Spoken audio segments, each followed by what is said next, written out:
Okay, hello everyone. Thank you very much for joining us for this webinar on mainstreaming low carbon lifestyles. This is the second of two identical webinars that we've run today on this topic, both with Professor Lorraine Whitmarsh, who I'll introduce just in a second. My name's Adam Corner. I'm the Research Director at Climate Outreach, and Climate Outreach is a charity based in the UK, but we work internationally, and our focus is on communicating climate change, public engagement with climate change. And we operate in the space between research and practice on climate change communication. And so a lot of our work is done in collaboration with academic partners, as is the case for the work that we're talking about today. Which is going to draw on the report that you can see on the screen in front of you on mainstreaming low carbon lifestyles, which Climate Outreach and Cardiff University put together jointly, which itself draws on a project called CASPI, all about low carbon lifestyles, behaviour change, and the idea of spillover in particular, which you'll hear much more about in a second, led by Lorraine Whitmarsh and her team at Cardiff University. Just a couple of practical points before we get going. If you've got any technical difficulties, then the chat function is the best place to put those questions. One of our colleagues in the Oxford office at Climate Outreach will be able to hopefully respond to those and hopefully help you out with them. Hopefully there won't be too many of those. And if you have questions for Lorraine or for our discussant, Lucy Caulfield from the Welsh Government, who'll be responding to Lorraine's comments, Lorraine's presentation, then put those questions in the chat function as well. And I'll be able to see them as chair and bring them in after Lorraine's presentation. So as you're listening to the presenters talking, you can put your questions in the chat box. You don't need to wait until they've finished, and I'll see them. And I'll pick up questions to put to the presenters. So Lorraine's gonna give the main presentation for around about 25 minutes, 30 minutes. Lucy will then respond for up to 10 minutes, thoughts and reflections from a Welsh Government perspective in response to Lorraine's presentation and the CASPI project and the report. And after that, there'll be plenty of time for questions from participants. There is a hashtag at the bottom of the screen there. If you'd like to tweet about what you're hearing, that would be great. And with that, I will introduce Professor Lorraine Whitmarsh, who's a professor of environmental psychology at Cardiff University. She heads up the newly announced Economic and Social Research Council CAST Centre, the Centre for Climate Change and Social Transformation, which is starting soon. And she also has been heading up the CASPI project, which is what's going to be the focus of today's presentation and conversation. And with that, I'll hand over to you, Lorraine. Excellent. Thank you very much, Adam. And thank you very much indeed for everybody who's joined the webinar this afternoon on a sunny Friday afternoon. So as Adam mentioned, I'll be basically drawing out some of the main findings from our CASPI project and the broader discussion that we cover within the Mainstreaming Low Carbon Lifestyles report that came out this week. So towards the end of last year, the IPCC produced a report on how we can achieve the 1.5 degrees C target that the UN has set for us. And they highlighted that we have little over a decade in which we need to make some really significant changes across all levels of society, from policy through to business and other organisations and communities down to the household level. And so we need to make significant changes in our individual behaviour as well as collectively in society. So far, though, the interventions that we've seen to try and change behaviour tended to be relatively incremental and not produce the scale of change that is required to meet those targets. In the CASPI project, one of the things we did was to conduct a survey in 7 very different and diverse countries: the UK, South Africa, Poland, India, Denmark, China, and Brazil, with around 1,000 participants in each country. And we asked them, amongst other things, what do you believe is the main cause of climate change? And what you can see here on the slide is that actually the majority of people in those countries do accept that there is a role of human influence on climate change. And it's only a minority that say that it's an entirely natural process, or that it's a mainly natural process. So there is an acknowledgement that climate change is at least partly human caused, albeit there's some variation across those countries. And also we asked about how worried are you about climate change? And here we see a little bit more diversity in terms of the responses we got across those countries. But overall, we do see that in all the countries, the majority say they are at least somewhat worried about climate change. Interestingly, in the UK, we're rather less concerned, it seems, than other countries, and places like India and Brazil seem to be rather more concerned. So there is some interesting differences, but overall, most people express at least some concern. So while awareness and concern are relatively widespread, on the other hand, we also asked about behaviours, and here the picture is not quite so positive, because you can see on the screen the responses just from the UK at this point in terms of some of the behaviours we asked about. We asked about others as well. But to give you a flavour, the sorts of things that people said they were doing very regularly, which is the green bars, are turning off lights that they're not using, recycling, turning off the tap when they're brushing their teeth. Whereas the things that people said they were never doing were more likely to be things like avoiding eating meat, avoiding buying new things. Which are exactly the sorts of things which would actually have a bigger impact in terms of mitigating climate change, whereas the things that people are doing more of at the top of the screen are the things which tend to be lower impact. So behaviour change seems to be quite limited. And generally what we kind of know from the sort of broader approaches to trying to change behaviour are that there tends to be a focus more on the sort of small and painless type of measures that people can take. So switching off lights, recycling, maybe saving energy in other ways, like only putting enough water in the kettle that you need, and so on. And those are things which people are relatively amenable to change, but they only do produce relatively modest impacts in terms of mitigating climate change. And there's also a tendency to focus in a rather piecemeal way, rather than actually joining the dots for people and actually promoting a low carbon lifestyle more generally.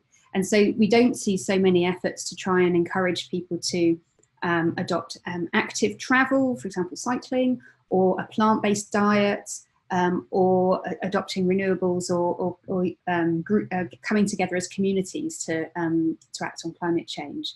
So what we kind of argue in the report is we need to change course on behaviour change to move away from the sort of small scale and the piecemeal towards more ambitious behaviours and more holistic approaches. Now, one way we might do that is in terms of the idea of behavioural spillover, which has been a focus of our work over the past few years. And implicit in many environmental campaigns is this assumption that changing one behaviour can lead on to further lifestyle change. And that's really how we define behavioural spillover, that changing one behaviour leads on to other behavioural changes. So you might have an intervention to encourage people to switch off lights, and perhaps expect that further sorts of energy saving behaviours might happen as a result of that, or perhaps even more political or community action might have follow as well. But what is the actual evidence for spillover, even if that's an assumption that's how behaviour change works? Well, from the variety of different things that we did, from interviews through to surveys and experiments, we found that people do tend to link conceptually similar types of behaviours in their mind. So they do see kind of more community and political and social types of actions as being similar, whereas more kind of consumer actions tend to be linked together, and more kind of waste actions sometimes sort of are clustered together. So people do sort of see the links within sort of certain types of behaviours, which is an important precursor for spillover, because you have to sort of see those things as being behaviours as being related if spillover is to work. And we also see that where there is a change in one behaviour, sometimes that is associated with a change in another behaviour. So we did a longitudinal survey, and we found that over the course of about 4 months, people that started to encourage other people to save energy, for example, were more likely to also engage in collective action to save energy. And that relationship between behaviour changes was more likely to be evident for more difficult or committed behaviours as people saw them. But in our experimental work, we found it very difficult to actually find evidence of spillover. So we were able to change our target behaviour, but often not see any impact on other behaviours. And in our field experiments as well, and broader research, we see this also. So in work that I've done with Wouter Portinger and others, we evaluated the Welsh carrier bag charge. And what you can see on the left of this slide is the impact of that, of the charge on people's behaviour in terms of taking their own bag to the supermarket. So one of the target kind of behaviours. So before the charge was introduced in Wales, around 40% of the public were taking their own bags. After the introduction of the charge, and this was only within a few months, that went up to over 65%, and now it's even more. So it's been a very effective policy in terms of the specific behaviours that it was targeted to. But we used the survey also to look at whether there were impacts on other behaviours as a result of the charge.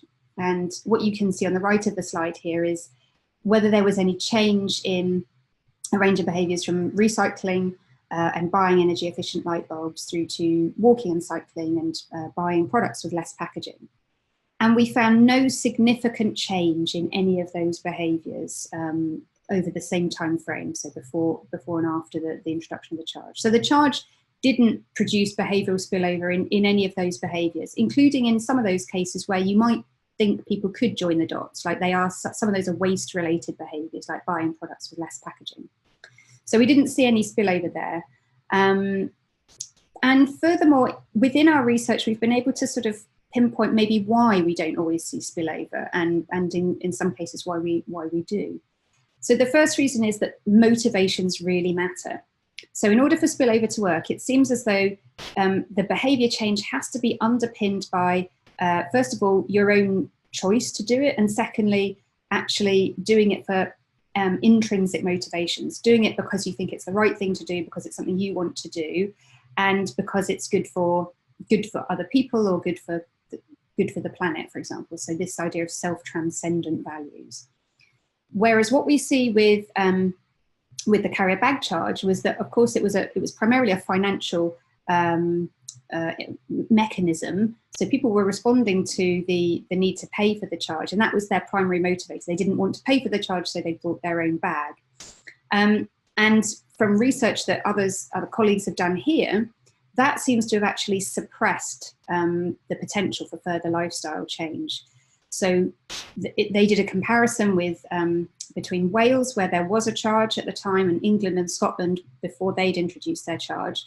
And they found that where people were changing their behaviour to take their own bags to the supermarket in England and Scotland, at the same time as we were looking at what was going on in Wales, there was evidence of some spillover, whereas in Wales there was much less evidence. So there didn't seem to be spillover in the same way that there was in England and Scotland, where there wasn't a charge in place. And that links to the broader literature, which suggests there is a risk of financial framing and focusing too much on money saving as an argument, because it can encourage people to focus on the sort of the self-interest and the what's in it for me kind of reasoning. Whereas if you focus more on self-transcendent values as a motivation for taking low carbon actions, that can get people to think more about other types of behaviours they can do and kind of act as a glue to link those different behaviours. Secondly, and I've touched on this, behaviours need to be seen as similar. So spillover is more likely where you can actually see the links between different sorts of behaviours. And so again, with the Welsh carrier bag charge, it may be because people were not actually consciously joining the dots between taking their own bag to the supermarket and other sorts of waste behaviours.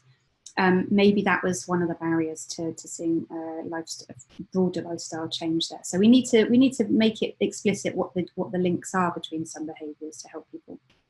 And finally, the evidence is a little mixed here, but it does seem to be the case that if we start with harder behaviours as our target, we get people to feel more committed to taking action, and that has a bigger impact on people's sense of self.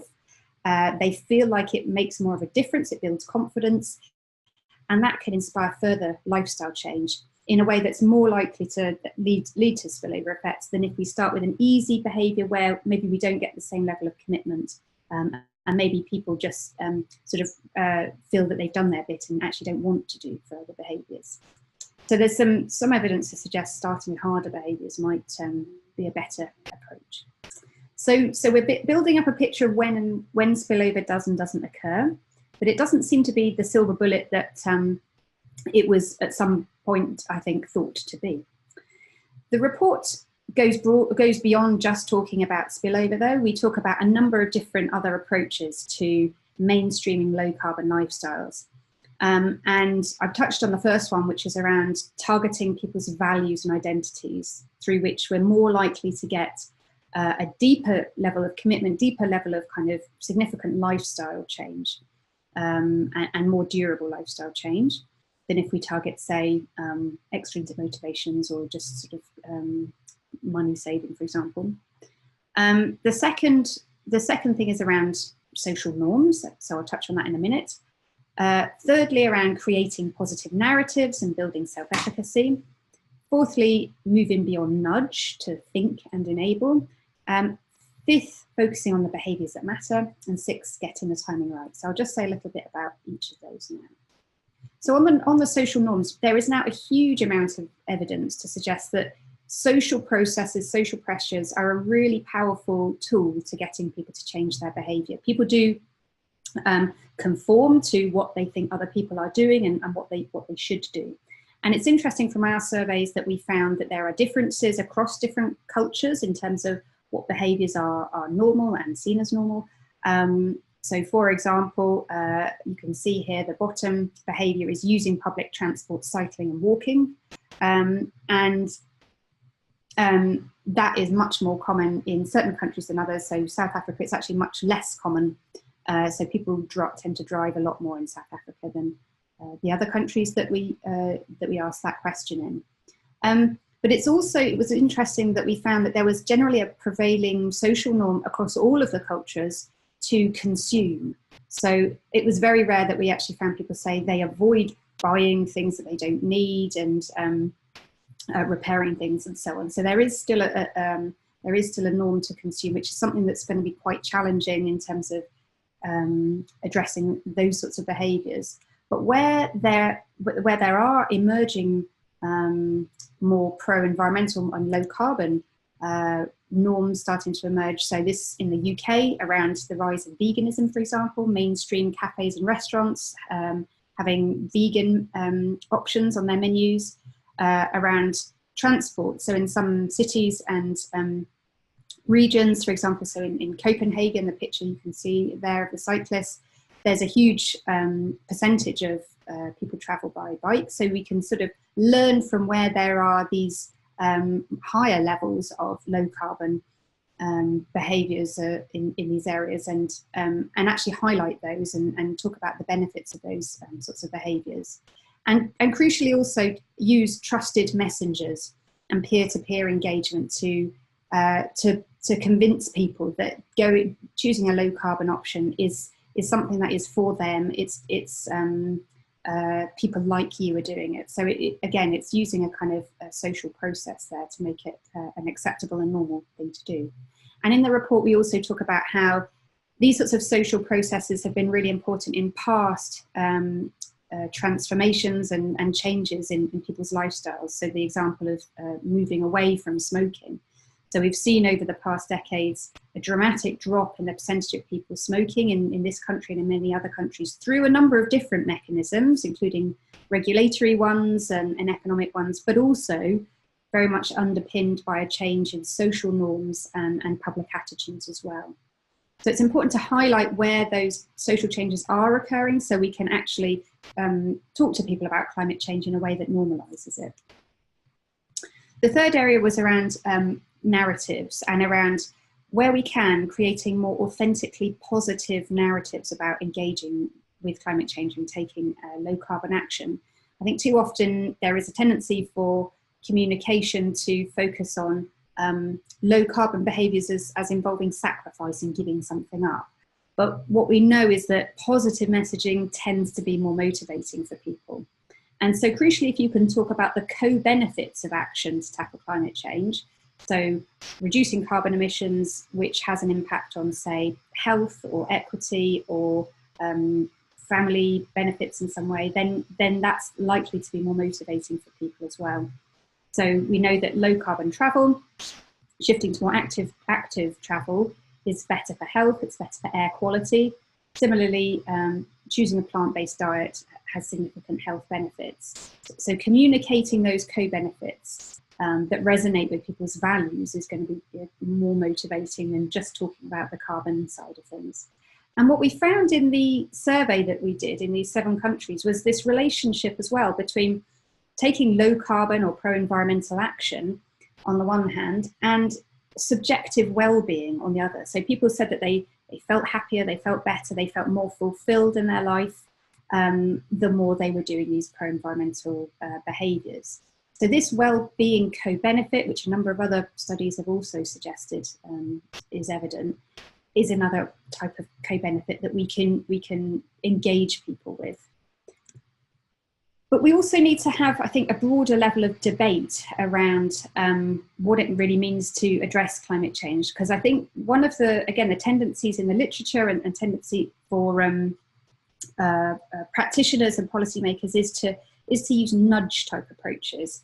So the idea of nudge is that we're sort of making relatively small changes in the context in which we're acting. So that might be around the options available on a form or where something is positioned in a supermarket. And we see that has an impact on our behaviour that we're often not necessarily even aware of at the conscious level. But while those sorts of techniques are certainly valuable in their own in certain contexts, for tackling climate change, we're really talking about profound transformation across society and in every aspect of our lifestyles in a way that really can't be achieved through those sorts of nudge techniques. We're talking about new technologies and infrastructures, new ways of living, for example, more kind of shared type models rather than owning. So this is a picture of a toy library on the bottom left there. So more kind of shared versus ownership models, more plant-based diets, etc.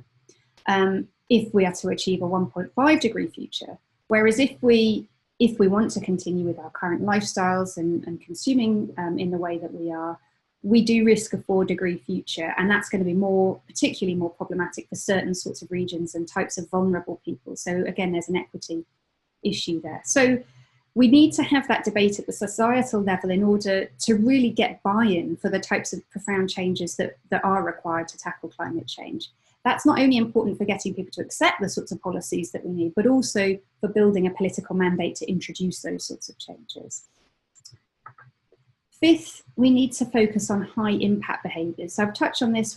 There is a tendency to focus on the small and painless actions as a target for behaviour change interventions, but we need to shift towards the more significant things that people can do. And in the survey, we did ask about to what extent do you feel that various actions have an impact in terms of protecting the environment. And this is just a subset of the things that we asked about. So turning off the tap and the brushing the teeth, avoiding buying new things and so on. And we can see that turning off the tap was the thing that people thought was particularly impactful in terms of protecting the environment, whereas, say, eating less meat or buying fewer things was seen as rather less impactful. Whereas generally the evidence would suggest probably it's the other way around, at least for tackling climate change. So we do need to potentially address some of the misperceptions around what makes a difference. And I think avoiding eating meat is one of the things that maybe people are particularly unaware of the impacts that can have.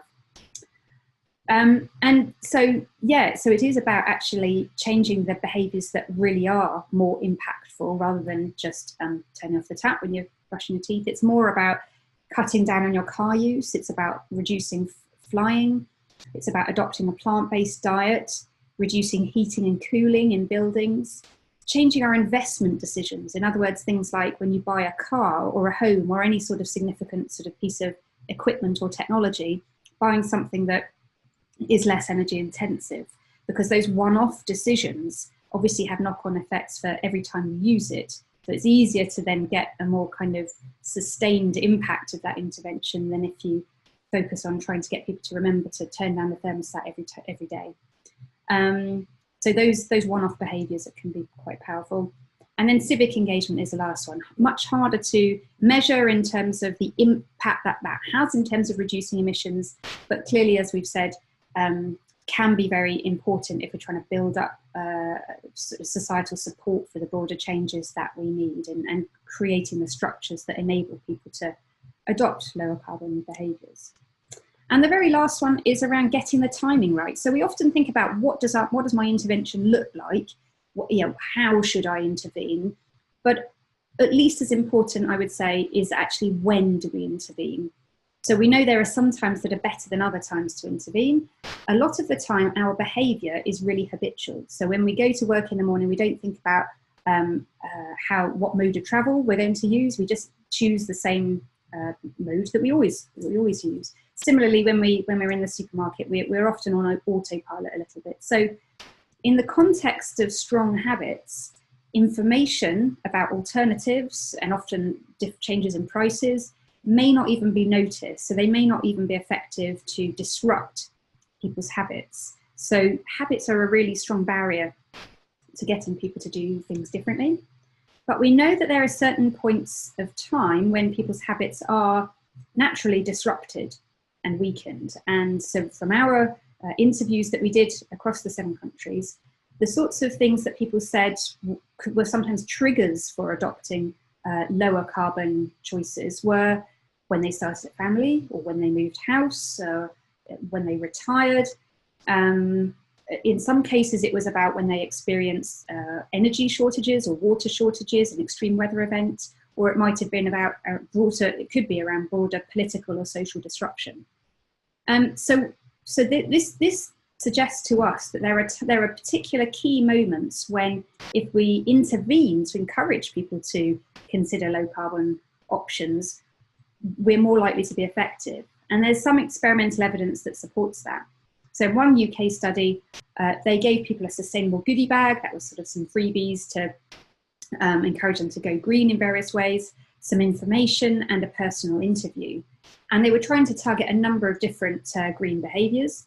And what they found was people who had recently moved house significantly increased their green behaviours, whereas people that did not recently move house but had the same intervention, the intervention was not effective at all. There was no significant change in their behaviour.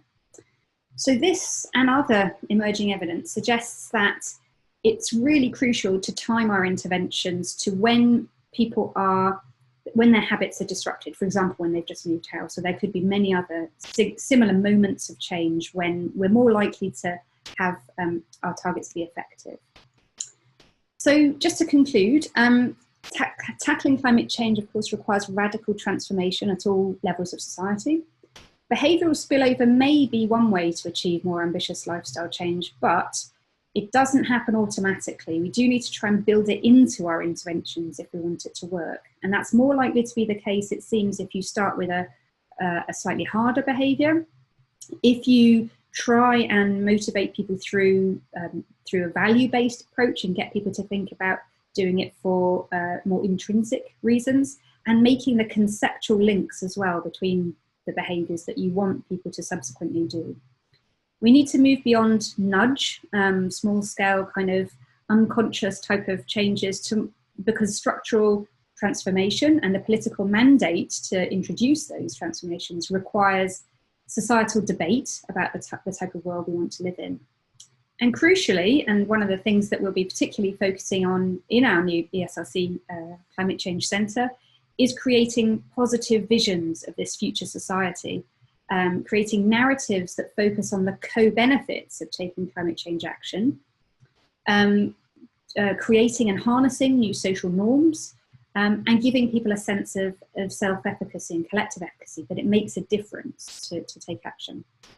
And also, of course, focusing on higher impact behaviours than we often do, so things like transport, food, consumption, and getting the timing right. So being aware that a lot of our behaviour is habitual, but if we target our interventions to when habits are weakened, we're more likely to see some effect. So the report goes into a lot more detail about all of these areas. And it also gives a really nice example, practical example, about how we might create a messaging intervention to encourage people to reduce their flying, which is one of the trickier behaviours to tackle. So a really practical example in there as well. But I'll leave it there, and thank you for listening. Thanks, Lorraine. That's a really clear run through some of the key issues in that report and some of the wider research that's been done on this crucial, complex question of changing behaviours, people's lifestyles, people's values, and how all of that interacts with the transformation towards sustainability. Questions are coming in thick and fast on the chat function, which is great. So I'll be picking a selection from them after our discussant has responded to Lorraine, but do keep adding those questions if you've got anything else you'd like to put to Lorraine. We now to introduce Lucy Caulfield. Lucy is head of the decarbonisation team at the Welsh Government, and the Welsh Government is quite unique, I think, in the sense of the sort of policy infrastructure that it has to put sustainability decision making right at the heart of policy decision making, in particular through the Wellbeing and Future Generations Act, which is a fairly unique piece of legislation, I think. And Lucy was part of the team that recently published the Prosperity for All, a low carbon Wales strategy. So Lucy's going to give some comments on what Lorraine said in the report, and then there'll be time for Q&A from everyone else after that. Firstly, thank you for the introduction, and I just wanted to say also well done to the team on producing a well thought of, useful and also practical report. As a policymaker, it's useful because we don't necessarily have that time to look at the literature, so it's useful to have really also those practical examples as well. I think in terms of thinking about the report and reflecting on the report, I think there's a few things I just wanted to pick up on. I think, like Adam said, it's actually the report's been useful for us in terms of it comes at quite a useful time in that we have just published our recent Prosperity for a Low Carbon Wales plan. And the next 2 years, we're actually starting looking at the next part of our transition. And as part of that, we recognise that government action is not enough and that we actually need to involve people. And people has to be also part of that, in terms, especially when we look at emissions in terms of transport, in terms of our buildings, in terms of our energy use. And that people has to be fundamentally part of it. So the report not only helps in terms of useful in terms of how we involve people in those sectors, but I also think it actually resonates in some of what we've been doing as actually an organisation perspective, but also some of those points that we want to highlight, you've actually highlighted, actually resonates in, actually probably applicable to not only people in terms of behaviour change, but organisations as well. In terms of points of reflection, I think firstly, in terms of the purpose of the report, as a government, we have lots of different schools of thoughts over time about how best to engage people. So whether, like I think some of the points, whether you focus on one particular behaviour or whether it's nudge, and especially in the Welsh context about the spillover. So obviously we introduced in terms of the plastic carrier bag charge, but also Wales has been known to have high recycling levels. So is that idea, well, you know, if we're good at recycling, can we have a look at other areas as well? So as a government, it's quite hard to understand, well, where best to actually target it. So I think it's useful, firstly, in terms of the purpose of the report, in terms of to look at that, okay, where is best to actually, so I think in terms of to understand actually, it's not just about spillover, it's that wider issues we need to think about. I think in terms of the outputs, in terms of where some of those key areas to highlight, I think it certainly resonates in terms of going forward, in terms of planning our longer term programmes, but also resonates in terms of the journey that we've just been through, in terms of developing our plan.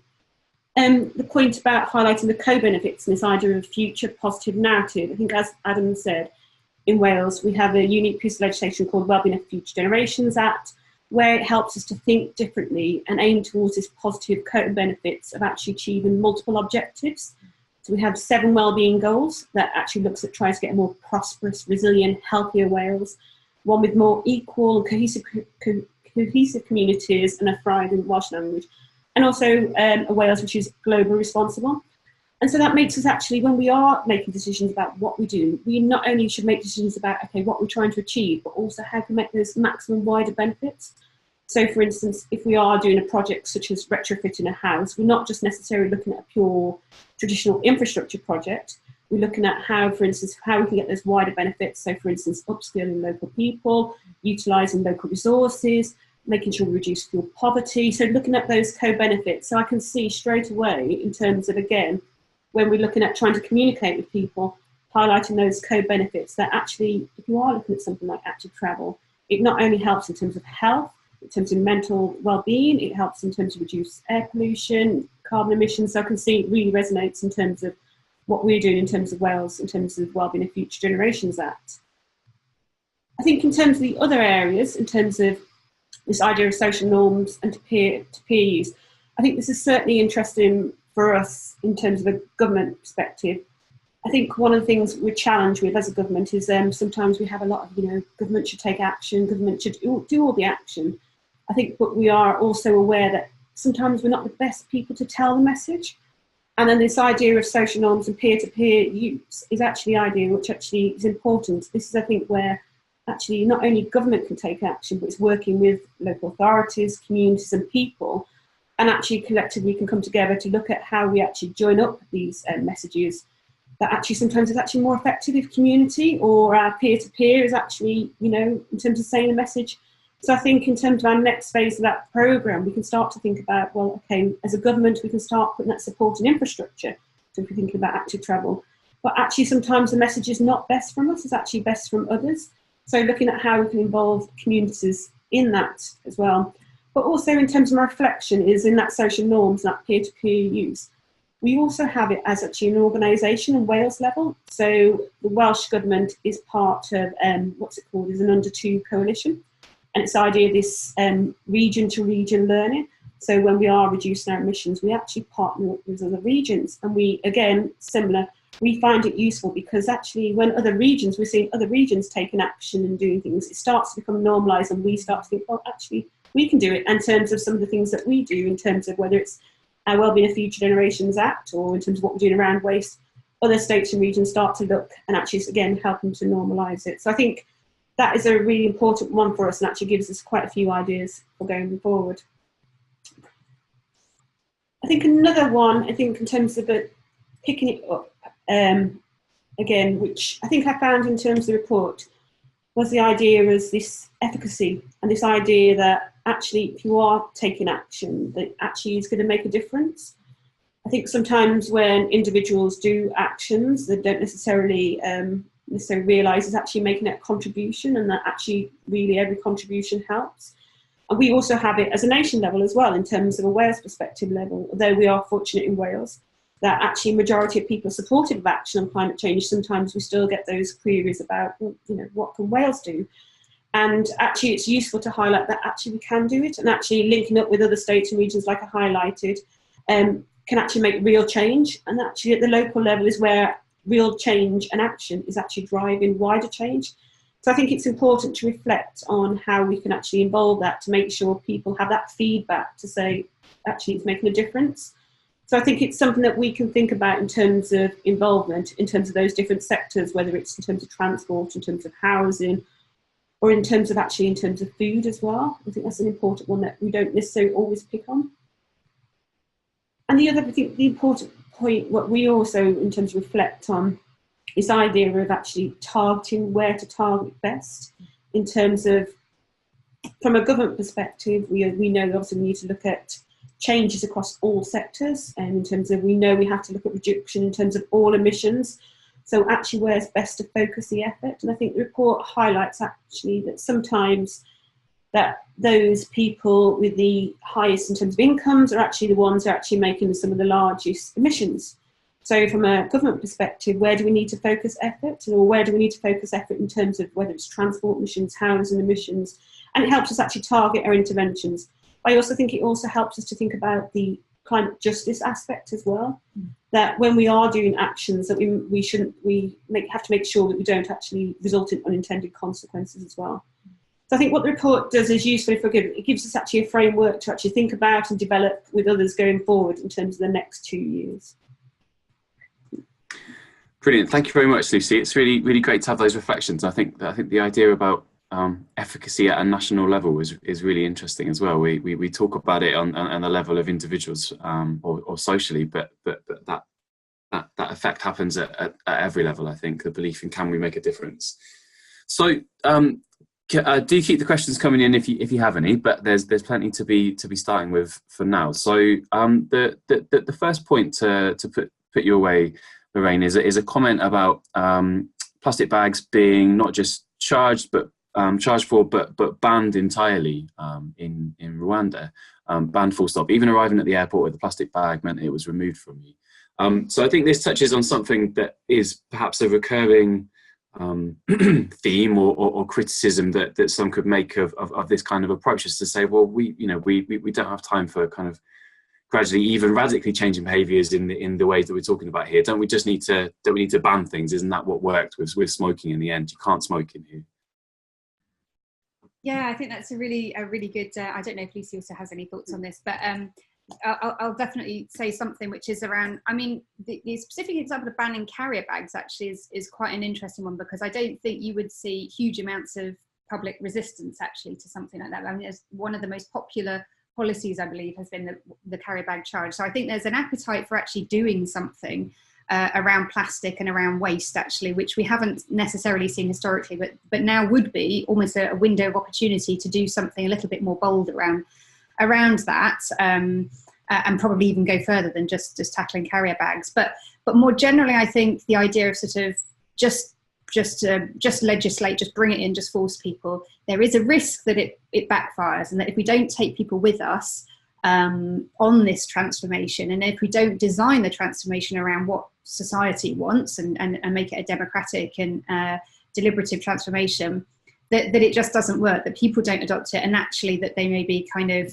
react against it, as we've seen in protests in France at the moment, as we've seen historically in this country with sort of fuel duty protests and so on. So it does require a level of societal debate and engagement before we can really, I think, bring in those sorts of structural transformations. But I do share some of the frustration that maybe we can, I think we're almost ready to go a bit further in some cases. I don't know if you had anything to add.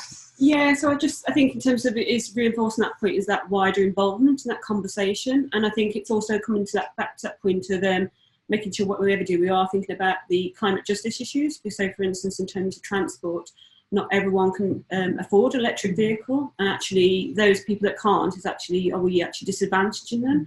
So we have to think about that wider transition and actually making sure that we are thinking about that wider parts of society to make sure we are thinking about that climate justice issue as well. Yeah, thanks. So we had a couple of questions actually about the idea of co-benefits, and I guess one way to sort of bring these together is to say,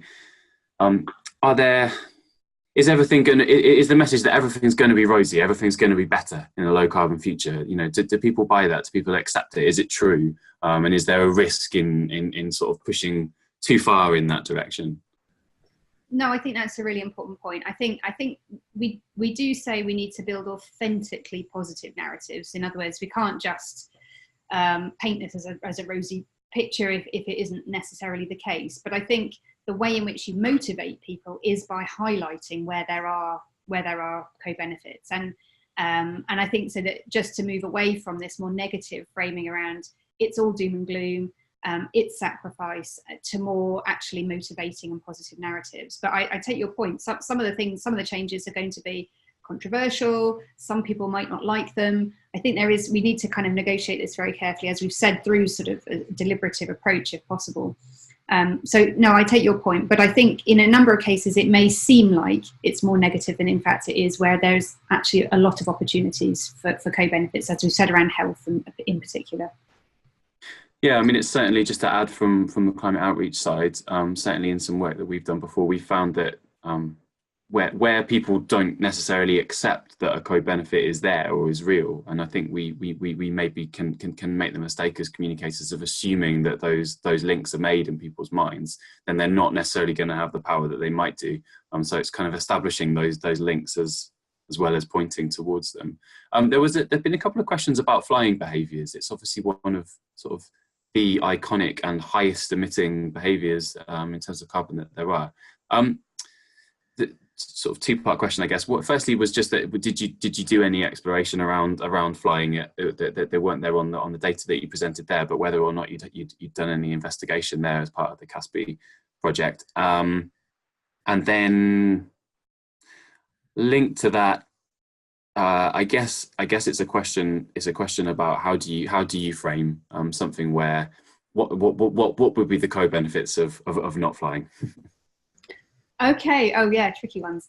Okay, so it wasn't a specific focus of the CASPI research. We didn't include it in the surveys we did. I don't know if it came out of the interviews. I don't know if Nick is available on the call to contribute or is able to, but so it didn't come out as a major focus. In the centre that we're about to start, it is something we're going to be really conscious of, is in terms of our own behaviour as researchers.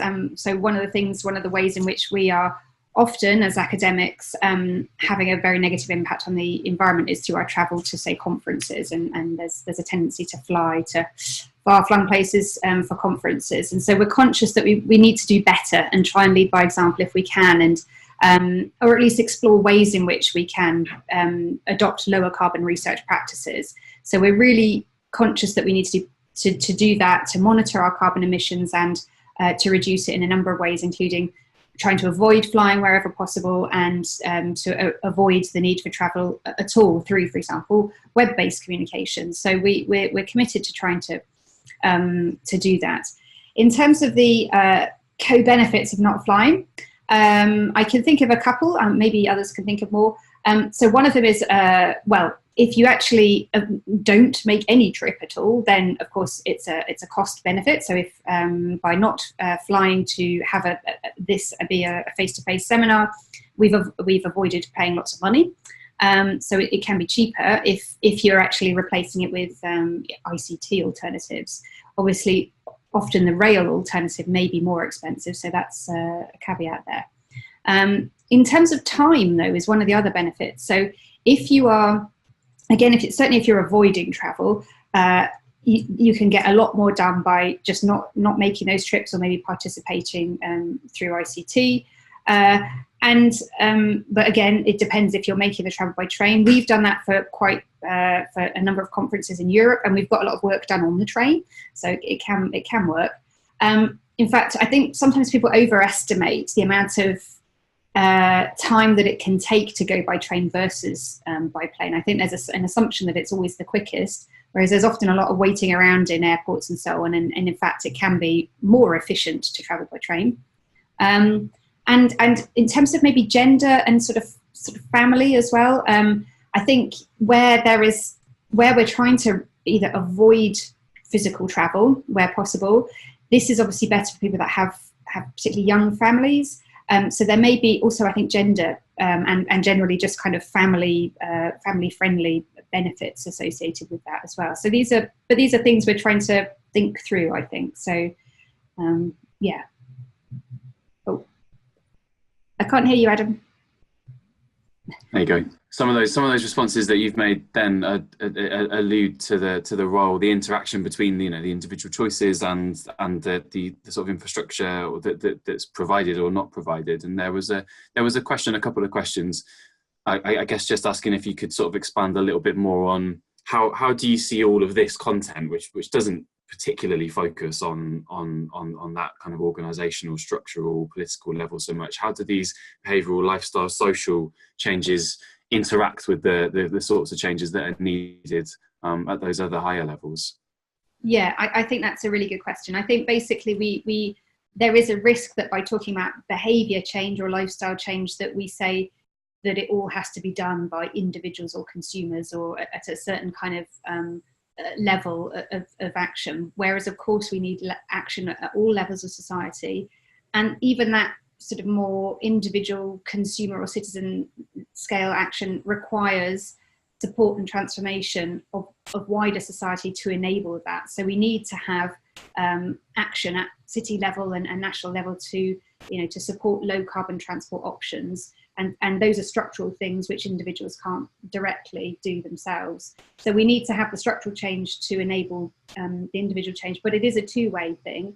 So I think in the report, we provide some examples from historical analogues, like the smoking example, where that's been very effective because you've had a kind of multi-pronged approach. You've had policymakers, you've had businesses, you've had communities and individuals all kind of taking various different actions in different ways to change norms, to change attitudes, to change lifestyles, but also to change structures and the financial incentives and disincentives, and the information context in terms of advertising and so on as well. So all of those things needed to happen in order for those changes to occur. So I completely agree with you, the structural as well as the more sort of individual. This is a really interesting one. It's something that I've been thinking as well. It's about what counts as a difficult behaviour, and why are they difficult? Because surely, as the question is put here, surely what is difficult is a subjective judgment, both for the subject and the proponent of the behaviour change. How can we judge where to start? And it totally makes sense that the point about starting with harder behaviours, it's almost, if nothing else, you've done the hard bit, and the things that might then follow and spill over from it are not as hard to get your head around or to achieve. But you could certainly see on something like diet change that, you know, switching types of sausage roll at a well-known high street retailer for a vegan one is no more or less hard than switching off appliances at night and remembering to do that around the house. So what is it that makes these behaviours hard to change? Yeah, you're right. It's subjective, and actually that's exactly how we operationalized it in the research. Was we asked people, how easy or difficult is it for you to do these things, to make these changes? So it wasn't an assessment by us on how difficult or easy it was. It was how people themselves saw it. And what was interesting was there were sort of things that you might imagine might be more difficult, like making kind of structural changes to your house, which it takes a lot of time, it takes a lot of money. But there were things as well that were slightly more surprising that people also found difficult, and particularly in individualistic cultures like the UK. Anything to do with kind of speaking to other people, or even sort of taking political action or community actions, the sort of more sort of social, collective stuff, the social stuff, those were the things that people found really difficult. They rated those as being amongst the most difficult things that they would see themselves doing. So whereas anything more at the individual level, people were a little bit more willing to do, albeit there were lots of variations there. So it was a subjective judgment, and I think so that's how we made this sort of recommendation, that it is based on what people think is difficult, but actually that's not necessarily what you might automatically assume is difficult. I guess there's maybe more values and identity strongly bound up with some of those dietary choices, even though on the surface they're simple, than with switching things off. Yeah, I think yeah, exactly. So I think, yeah, so like sometimes it's difficult because it's a financial thing or a time thing. Sometimes it's a more kind of an identity thing or a cultural thing. So the food thing, I think people are quite resistant to change their diet, not necessarily because it is physically difficult, but just because they're very attached to the way in which they, the dietary choices that they make. It's part of their identity, their culture, their heritage, etc. So for them, it is so fundamental to who they are that they're resistant to change. This is something that you touched on a bit in talking about the Welsh carrier bag charge and the absence of spillover to other types of behaviours. But there's a question here about whether it even sometimes goes even further than that, and more extreme than that in some cases. And do people justify less environmentally friendly habits by adopting a new but not very impactful and environmentally friendly habit somewhere else? So I'm using reusable bags. I did my part. It doesn't matter if I do other less environmentally friendly things. Is there much evidence that happens as well? Yeah, exactly. And so this idea of kind of negative spillover, or it's also sort of known by different names, so the rebound effect sort of comes in here a little bit, and the idea of moral licensing, which I think is kind of really what you're describing, which is, well, I recycle all year round, I therefore have earned the right to be able to go on a long haul flight, even though actually the environmental impact of that flight probably outweighs the benefits of the recycling. But yeah, there's a sense in which, you know, you've earned your right. And we definitely see that. There's lots of brilliant sort of studies, particularly in the health area, where you get people to do some exercise on a treadmill for 10 minutes, you see what they choose in terms of a snack, and they're much more likely to choose the unhealthy snack over the healthy one, because they feel they've kind of justified it because they've done something healthy, now they can have an unhealthy treat. And we see it also in the environmental context. People do say, in interviews at least, and those sort of justifications are sometimes made for the sort of environmentally damaging things people do, even when they say they do care about the environment. Well, I do these good things, so it's okay to do some bad things. So it does come out, yeah, we do see that. And this is why we also made this conclusion about the difficult behaviours, because there seems to be some evidence that by doing an easy behaviour, you are more likely to go down that moral licensing road, because you can more easily say, well, I've done my bit, but you haven't kind of committed in a sort of way that maybe if you've done something very difficult and that's really kind of come at some sort of cost to you, it would be harder then to kind of make those sort of moral judgments.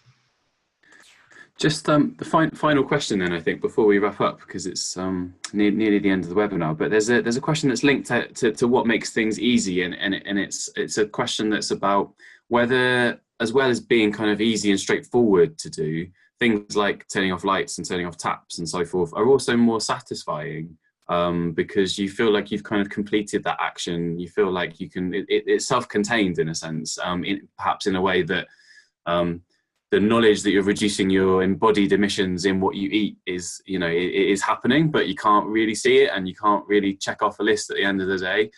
That question certainly resonates with me. Yeah, that's really interesting. I think in some ways that might be why waste-related behaviours are quite sort of attractive for a lot of people, and they have a lot of support amongst the public because it's something that you can physically do, so you can see the immediate result. Well, I've separated my waste, and so I feel like I can see the difference I've made. I can see it in terms of the cleaner environment that I live in, because there's less litter on the street, and so on. So that it can be more, so you can get sort of more immediate feedback and a more sort of visible effect of what you're doing. So I do think maybe, and sort of less, marine pollution, which has obviously captured the public imagination. So I think, that might be why some activities are more attractive in some way. The idea of intrinsic satisfaction does come out of some of the research around this, like actually just the sort of warm glow effect of some of these behaviours. So we need to, I suppose, explore how we can maybe get some of that with some of these harder to or more impactful behaviours we need to focus on. Okay, well, thank you very much, Lorraine, and thank you very much, Lucy, as well, and thank you everyone for attending and listening in and contributing such excellent questions as well for the discussion at the end.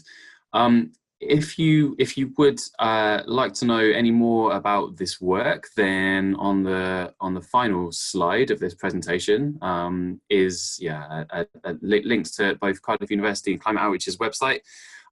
That's the report that we've been referring to. Thank you to all our colleagues whose work and support has pulled these webinars and this report together.